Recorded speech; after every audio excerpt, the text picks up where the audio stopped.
I have a thoroughly entertaining book suggestion for you today. The Kid Who Came from Space.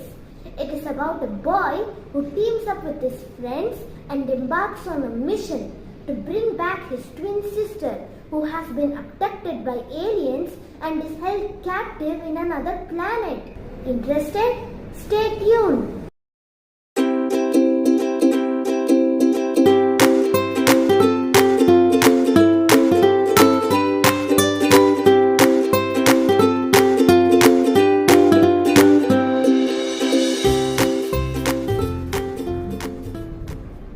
Just a moment.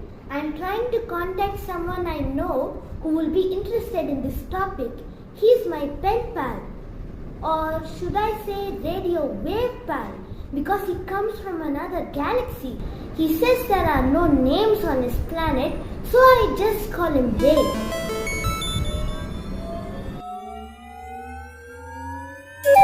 Oh, there he is.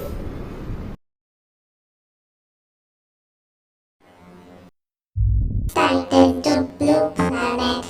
Do you receive? Blue planet to contact established. Ray, where are you? Somewhere around what you call Saturn. Can you introduce yourself to our friends here? Hello humans. I come from a planet in Andromeda. I find your star system fascinating. So I took a shortcut through a wormhole to be here on vacation. I'm currently close to Saturn. How come your messages are coming to me quicker than usual? You Earthlings seem to have put a lot of machines in that red-colored planet. I forget the name. So I just decided to use them as relays to send my signals. The name's Mars, but wow, you seem to come from an intelligent set of life forms. Yes, but we do nothing but explore and learn. Your planet seems to be much more, what is the word? Wholesome. You have such a variety of emotions and social interactions, and of course, languages. Why do you have so many languages? Is it not simpler with just one form of communication? Perhaps, but where's the fun in that? That is another thing. What you call fun seems a wonderful experience. We don't have that. You sound like Helian. Helian? Is that another language? Ha ha. No, it's the name of a fictional character. She is an extraterrestrial being like you. She too manages to speak English. Speaking of which, how are you getting on with learning our English language through books? Barely enough to converse, as you see. So which book will you suggest next? Lord of the Rings? Lord of the Rings is not a book about Saturn, Ray. No, it's called The Kid Who Came from Space. The story opens with a glimpse of a human zoo on another planet. This planet seems to be inhabited by beings who are completely devoid of feelings, and the few of them who are different, those who feel emotions, are forced to hide them for fear of being detected and punished. Helian is one of these few. She is highly empathetic. She stands in front of an exhibit, a human girl, and watches as the girl points to herself and makes a sound, Tammy, and then Ethan. As the queue of spectators moves ahead and Helian leaves the place, she is deeply affected by the bedraggled, tear-stained face of the girl. We then learn that Tamara Tammy Tate is the 12-year-old twin of Ethan Tate.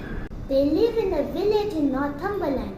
Tammy Cammy was last seen on Christmas Eve when she went out on a bicycle and then disappeared. Hellianne resolves to return the girl to Earth, even though it will be a dangerous attempt.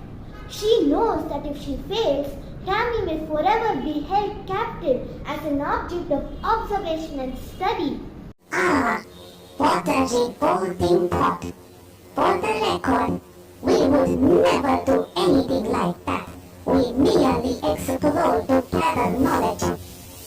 That's good to hear.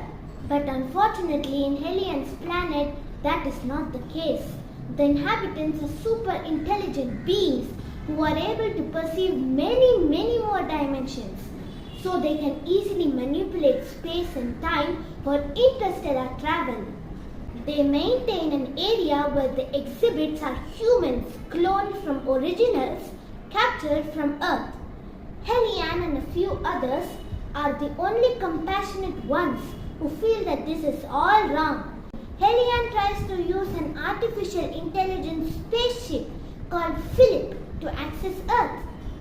Philip is an interesting character who is very jovial, witty, and speaks with an American accent. Hellianne manages to contact Ethan and his friend Iggy. Iggy is another memorable character. He's an intelligent, street smart, highly mischievous, and audacious kid. He has a pet chicken named Susie, who is almost trained like a dog.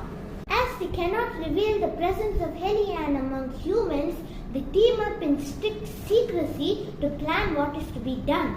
The story is an action-packed page-turner. What happened in the end? Did the boy manage to save his twin? Was Hellianne rewarded for her empathy? In short, did the story end with a phrase, and they lived happily ever after, like many of your stories do? Oh, I'm not going to tell you that. Why ever not? Because I've decided to put you through the experience of another human emotion. It's a very intense one, quite maddening. It's called suspense. Honestly, just how complicated are you humans? Or just tell me the ending. No, you're the one who wanted to study human emotions. So read the book. You'll feel thrills enough to occupy your mind until you reach Neptune. I can sense oncoming solar flares. I will not be able to communicate for some time now. I'm signing off. Blah, blah. Ray? Ray, come on, don't be like that. Well, it's like this always. If he is annoyed, suddenly there will be solar flares or geomagnetic storms out of nowhere and he will log off. I guess it's partly my doing. I'm the one who encouraged him to feel human emotions. He'll be back soon and I'll cheer him up then. Meanwhile, let me share with you what I like most about the book. I love the author's narrative style. It feels so effortless and flows smoothly. The language is simple yet powerful, and there is never a dull moment. You can't help but keep turning the pages. When I finished reading, I felt like I had finished watching a family movie, which is why I think that the book will entertain most adults too. There is everything in the story: science fiction, suspense, emotion, and many instances of friendship and loyalty. And what impresses me the most is that all is bound together so beautifully by a strong thread of humor. Even during some of the sensitive and melancholy moments, there is humor somewhere in the corner. The way the story alternates between the points of view of different characters is very interesting. Overall, it's the sort of book that you can read many times without ever being bored. I hope you enjoyed the story as much as I did. Happy reading, friends! See you later with another great book.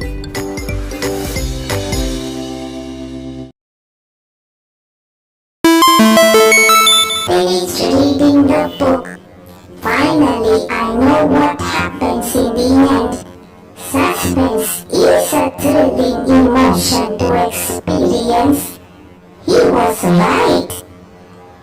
But don't tell him that